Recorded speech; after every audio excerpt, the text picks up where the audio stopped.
All right, I'm very excited for our guest this week. A little different on NFL Daily, here with Jordan Rodriguez, of course, and welcoming in Anthony Weaver, the defensive coordinator of the Miami Dolphins, with a very cool-looking logo backdrop there. You did it up right on your Zoom, Anthony. Thanks.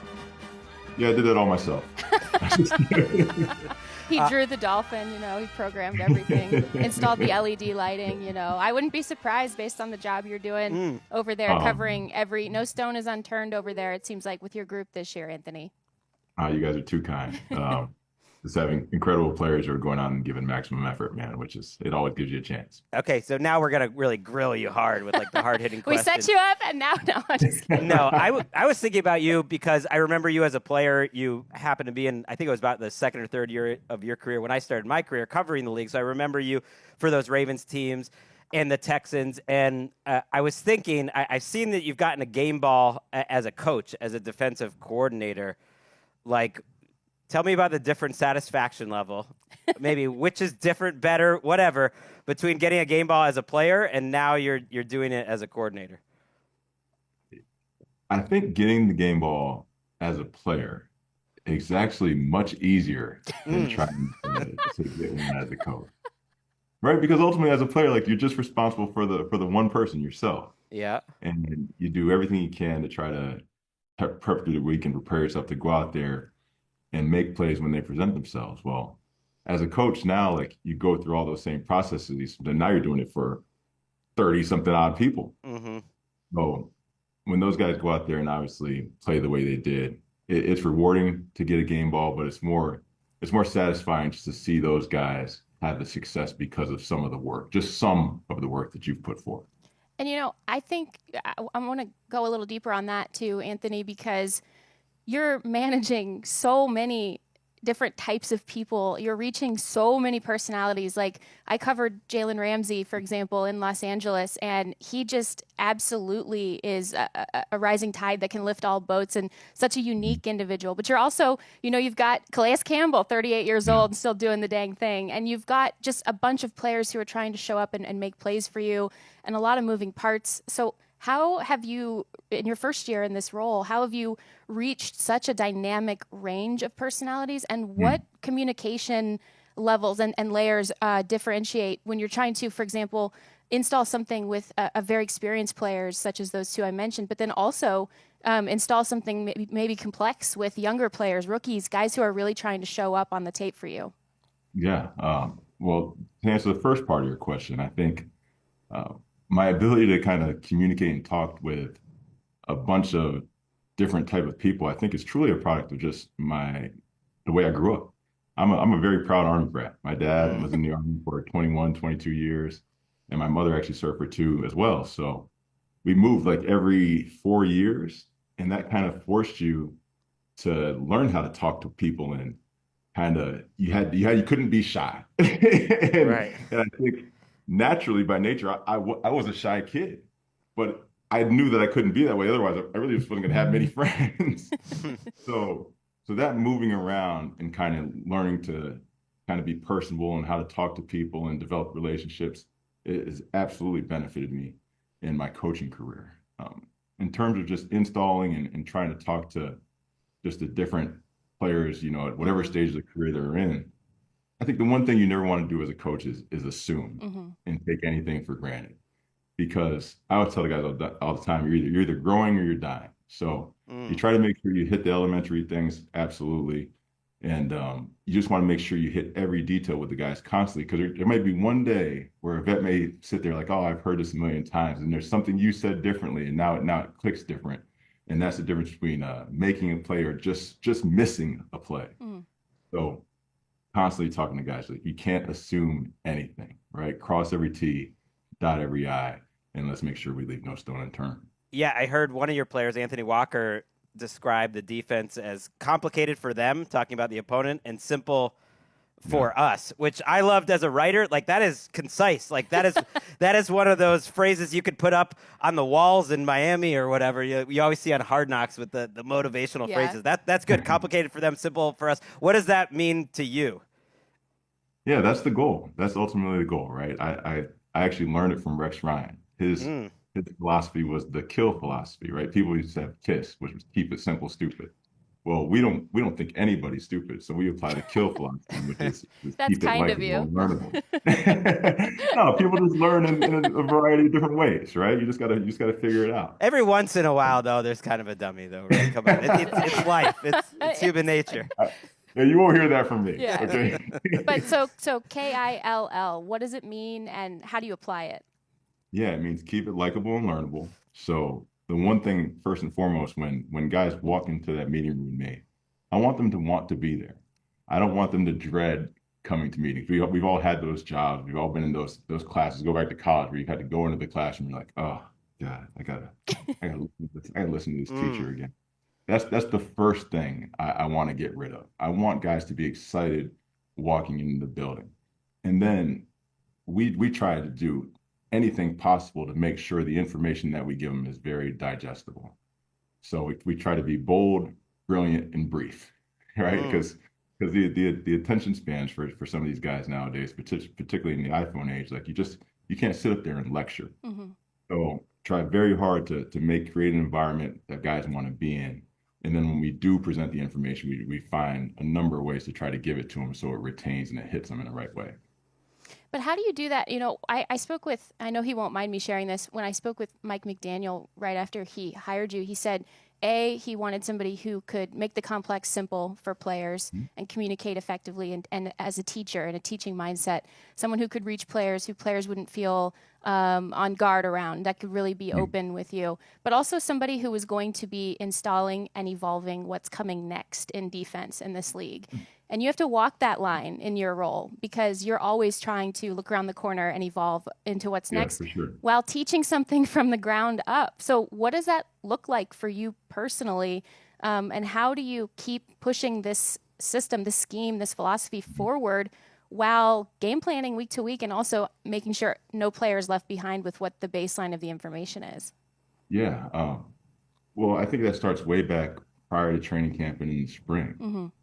When we install, we try to install concepts, right? So once you learn a curl flat drop, we try to teach everybody a curl flat drop, and vice versa for a number of different things. We don't just say, hey, this is cover three, this is what it is. And then we just kind of mix and match the people around, manipulate coverages by half field and play where we can. And the beauty in that is we have some guys with some pretty high football intelligence and football IQ. So we can kind of move people around seamlessly, and it goes back to what Walk said, where we can do things that look complex to the offense, but are very simple for us. The other thing is just schematically in terms of like coverages and blitzes and coverage variation and things of that nature. We do a lot. Okay, we do a lot. Now we found a way in teaching that where again it's simple for our guys because we teach so much part to whole, right?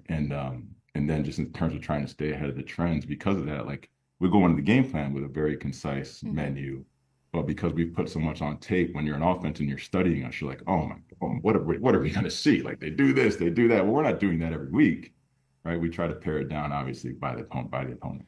And because you're understanding why offenses will try to attack certain parts of the field and try to manipulate space, but you're teaching players why they're doing the things that they're doing and why you're uploading this concept before you start to build pieces around. Do you find players to be empowered by that? I think a lot of players want to know why in this age of the league. Absolutely, yeah. That's the old Bill Belichickianism. Right, you can teach a player how, but it truly becomes powerful when they know the why behind it. And we're always trying to preach that because obviously, like as coaches, you can see things one way, but they're the ones out there who are playing the game. So I think as long as they understand big picture schematically what everybody around them is doing, that's going to enable them to decide when they can and can't take chances, right? They can take some educated guesses. I'm taking notes here. Bold, brilliant, and brief. Like that would That's gonna go up that right would be behind better. us here. That would be better as for podcast hosts. Like we're trying for the bold and the brilliant. Brief, I think both Jordan and I can both. I struggle with the brief. We can both work on a little bit. I always am fascinated by players that made it to the NFL that want to be coaches because how a coaching lifestyle is in the NFL. And I guess maybe it's your background moving around as a kid too, like that gets you somewhat prepared, but knowing what coaches put into it, it feels like that's a special level of football sicko that wants to go from a good playing career to a coaching career. Did you know you wanted to do that while you were playing? Yeah, I gotta be honest. I absolutely did not. Right.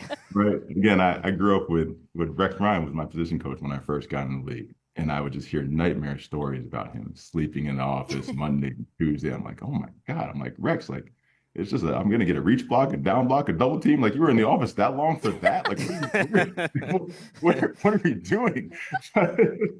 But along the way, as I started to age, I was in Houston and I was with some young players, right? Young Mario Williams, Amobi Okoye, who was a heck of a player, but was like 50, came out playing in the league. So I kind of found myself in that coaching mentor role towards the end of my career. And I think that's when the light started to come on a little bit, where he's like, you know what, maybe I can do this. And just had some coaches along the way who, I mean, going back to my high school coach with Blaze Juliana, who were just tremendous influences and thought I could serve and help players in that manner to a game that's been incredibly good to me. It seems like, I mean, we can see it on your face as you talk to us, how important that last part in particular is, knowing what worked not just for you, but all the guys, you know, you're going to battle with every week, and knowing what was important to them, what mattered to them. Some of those principles, you must self-talk a lot, reminding yourself those types of things, what worked for you as a player, and carrying them forward into how you run your ecosystem today. Yeah, I was incredibly fortunate where I was around a bunch of coaches who I felt were in it for the right reasons. Right, there was no selfish intent. They all worked in service, right, and they were just ultimately trying to get us better so that we can maximize our God-given ability in it. And I try very much to do the same thing, right? Selfishly, I'd love to win a Super Bowl, but everything else, man, I'm just trying to pour into these guys so that they can realize every one of their dreams. Yeah, one of the players that was in the league was in the league when you were in it. Is that possible? Oh yeah, for sure. It was Calais Campbell, who you're now coaching, who's actually not that much younger than you. What? I'm always shocked just from the outside that he sits out there in free agency every year and then he just gets a 1-year contract. And look, he's compensated very well, but compared to other players, younger players that are out there, every year he's one of the best like bargains out there. He comes into a team and he helps change that team, and he's still playing at a ridiculously high level. Seeing him and Zach Sealer out there together, to me, is part of your secret sauce. Certainly was a big part of that Rams win that you had. I don't know. Tell me something about coaching Calais Campbell and what that's been like. Oh, man. What an absolute joy, right? That guy, you talk about a guy who's the same guy every day, a consummate professional, he's a force multiplier. There isn't a person he interacts with who isn't better as a result of that interaction. So one of those things when I got the job, you know, you try to talk about the type of player you want by position, and we're talking about the big end spot, and I'm telling Chris and Mike, and I'm like, listen, Calais Campbell is out there, and like, oh, they're like, coach, he's 38 years old, you know, right? 38 years old. He's, you know, I'm like, I get it. I understand that, but just watch the tape. He's certainly still playing at a high level. And what you can't get people to understand that haven't been around him is just how he makes everyone in the building better. Not just on defense, but on offense with the coaching staff. Like he is just positively reinforcing everything you're trying to get done as a coach, because he has the same goals. At this point in his career, like there's nothing he hasn't accomplished. He's man of the year, Pro Bowls, right? All pros, all of those things. And he's chasing one thing, and that's winning a Super Bowl. So he's doing everything within his power to try to make that happen. And obviously he makes life incredibly easy for me as a ball coach too. I love that. My first job, I was interning for the Arizona Cardinals running quotes. And he always took me aside in the locker room. He would never remember this now and say, Do you need anything? Are you okay? And now to see him, he's just the exact same and that was, I don't want to age myself, although I'm definitely younger than both of you and Calais. just to throw that out there. One thing, I know we're being so, greedy with your time. I know, we got to go soon. But I did want to ask you, because, this league is so driven by quarterbacks, and as a defensive coordinator, you have to have this innate understanding of quarterbacks and how to attack them on your side, especially as that position evolves and changes. And you see a new wave of really young guys, and then you see Matthew Stafford, and you have to figure out how to confuse the heck out of him with some of the coverage and sims that you were running in that game. How do you walk that line between, strategizing toward the next wave and then that all-out preparation of a game plan against a guy who's seen it all? Yeah. You love it, right? You love the challenges week to week, just based on who that guy is. I mean, a guy like Matthew Stafford will face Aaron Rodgers here in a few weeks. There isn't a pressure or disguise that they haven't seen. So you're constantly just trying to put some indecision in their heads, and a majority of the time that's going to be with your rush, right? And trying to get people at their feet because they are a little bit up there in age. these younger guys, I tell you what, they run around. It's the play after the play most of the time with some of these younger guys. You try to do everything you can to take away their first, hopefully their second read. But when that breaks down, you don't know what's going to happen after that. And then you just hold your breath and hope somebody on defense makes a phenomenal play. You got an interesting one this week, Drake May. Like, what are you seeing? What are you seeing there on tape? I think you see just that. You see a young player who's certainly developing confidence in his ability. He's certainly still trying to figure out the coverage, just variation of the league, but he has all the talent in the world. And at any point in time, he can pull the ball down and chew you up for rushing yards for about 25, 30 yards. So we always got to be cognizant of that too. Yeah, I want to own my biases. I grew up in Massachusetts, and so, He told me before the show, he was like, I have to ask him. Yeah, we got to just see. It could be a fun. It's always been a fun rivalry. Dolphins, Patriots.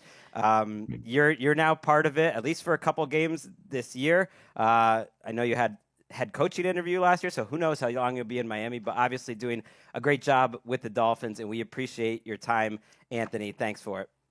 Thanks, guys. I appreciate you having me on. All right, that was Anthony Weaver. That was awesome, Jordan. I love talking to him. He's great. What a great personality, great football mind. You had to get your Drake May question, which I loved.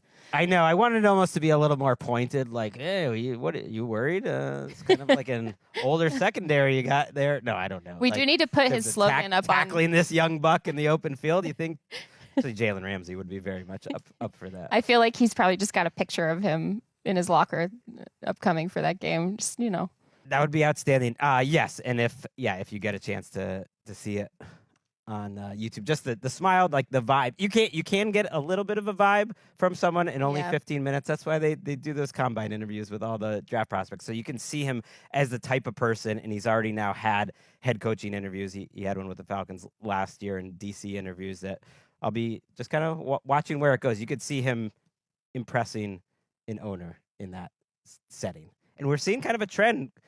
Former player. Not to get too off topic here, but if you look at who's leading the divisions right now, the coaches, it's a lot of not an offense guy. It's a lot of running the culture sort of guy, or a defensive guy, making the culture versus just like offensive play callers. So a lot of different ways to skin it. Guys who played, guys who can kind of get inside the head of the player and sort of maximize potential. Certainly a shift from what was the sort of the dynamic there last year, although it's working out in Philly for everyone, so it's kind of a win-win. Right. The third win of, like, being Dan for Campbell. us. People are going to look at the lines and like, oh, how did they do it? And that was a coach. I think it was more about building the culture and setting the tone, be able to reach players, not just like calling plays. That was Anthony Weaver. That was a great week. You've obviously time traveled from Tuesday into outfit. This show. Appreciate everyone listening. We will be back on Friday with our pick show.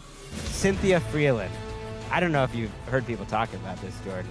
The pick show is hot right now. So I hear. The picks are hot. The analysis are hot. Both Cynthia and I are on fire for right now. And yes, when we're talking to a member of the 2006 Kubiak Texans, football is back.